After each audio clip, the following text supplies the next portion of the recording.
Buddy, come here. Come here, buddy. Buddy.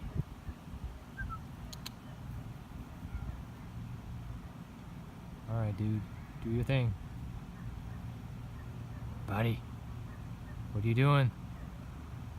What are you doing, buddy?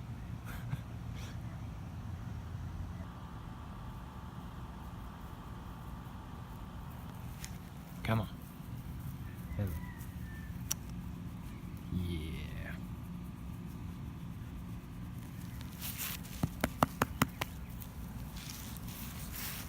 Alright. This is my commuter bike slash adventure bike slash gravel bike slash backup road bike. I get some people asking me about, or they're curious about these bullhorn handlebars with the bar end shifters and the cross levers. And it's not like a traditional setup that you would find on a normal road bike or a fixie or anything like that. So it's kind of unique in a sense, and I'm going to try to explain why I have a setup like this and some of the advantages of having a setup like this. And so first of all, how this works, basically we got a behave yourself, bro. Hey. Alright, so we got a clamp on cross lever with a bar end shifter at the end. And so this is the basic Cannondale C3 bullhorn handlebar. I believe that's designed for time trial bikes. And so it's got a hole somewhere on the handlebar that feeds into the handlebar, and the routing goes inside the handlebar and comes out of a hole. Right there. It's under the handlebar tape right now, but that's where the shifter cable goes, and the brake cable goes under the handlebar and out of the handlebar tape and goes under there on the tops of the handlebar. So I could extend my handlebar tape to all the way over here, but I don't, because I'm lazy and I don't like wrapping handlebar tape. So I just have it secured by zip ties. And so this is a nice and elegant setup compared to a lot of other bar end setups where you have a drop bar and the cable is like hanging out in the middle of nowhere. It doesn't really make sense to me to have a setup like that. And so for me, this is very aesthetically pleasing. Something that's kind of interesting with this is I got the rear shifter and the rear brake on the left side of the handlebar, and everything else on the right side of the handlebar. And the reason for that is because the cable routing works out very nicely. I got this setup here where the rear shifter cable goes into the what do you call it, the barrel adjuster, and it feeds straight to the rear derailleur without having to do that crisscross thing where you have the cable routing going like this and then over back like that, and you potentially have like rubbing of the cable housing against the frame. So that's not a problem with this setup here. So that's one advantage. Another advantage is the bar end shifters are much more reliable compared to index drifters. Like I've laid my Ultegra 6700 shifters sideways on the beach in California once, and when I pick it up and it was just full of sand and grit. And eventually it ran into problems with reliability. Like once that thing breaks, it's really hard to fix. These things by comparison are really simple, reliable. You pretty much don't have to worry about it unless, and if you break something, it's really easy to replace. Like these components, you can just take it apart, just like 5 or 6 parts that you can buy independently on eBay or something, and easily get like a shifter that's works like brand new.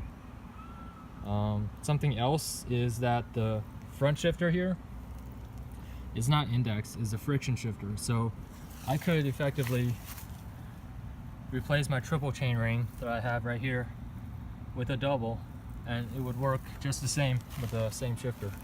And so in terms of versatility, it's pretty good.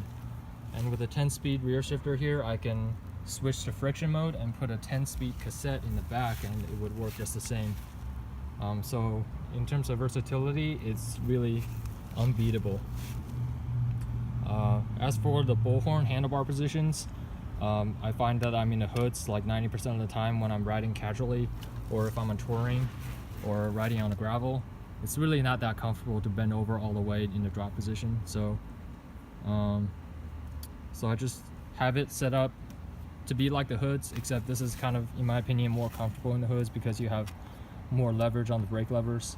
If you put your hand on the hoods of a road bike, it's really rather difficult to get leverage on the braking in the hoods on the road bike. So these components are easily replaceable. They're pretty cheap, and in terms of performance versus cost, they're very good. I think like the next best option would be like 3x8 Shimano Claris, which I test rode from a bike shop once, and it was just a, you know, no offense, but it was a piece of shit compared to this. And so yeah, the Claris, it doesn't really index very well. Like, this is a 10-speed and the Claris is like a 3x8 speed, and the shifting was just really clunky with the wide chain, and the front shifting like was really off.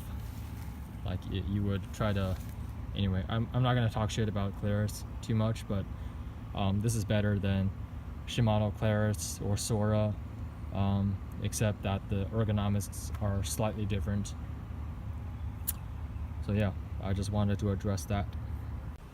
And just to go over the rest of the bike, just for kicks, I recently replaced the frame.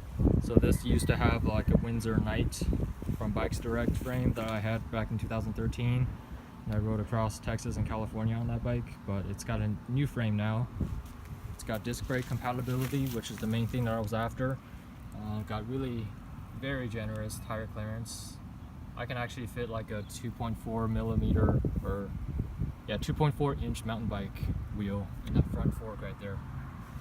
But I got another wheel set that's fitted with 40 millimeter mountain bike / gravel tires that I can put on the front and the back if I want to do some like single track or light trails or something like that. I got the BB7 mechanical disc brake calipers, and one of the concerns that I had before building this up was that the cross levers, you can see here, it might not have quite a bit of leverage, or it might not have enough leverage to be able to get you enough braking performance. But having ridden this for a few times now, I don't think that has been an issue for me. Granted, I haven't tried, doing any downhill or extreme stuff on this thing.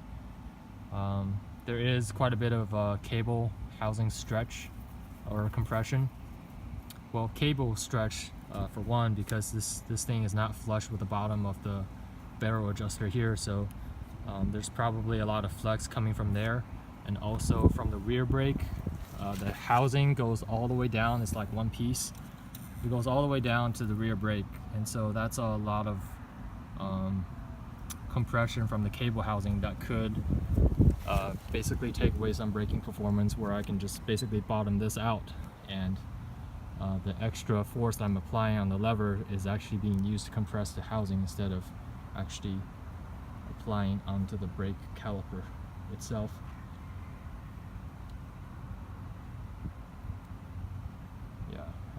So yeah, that's my bike.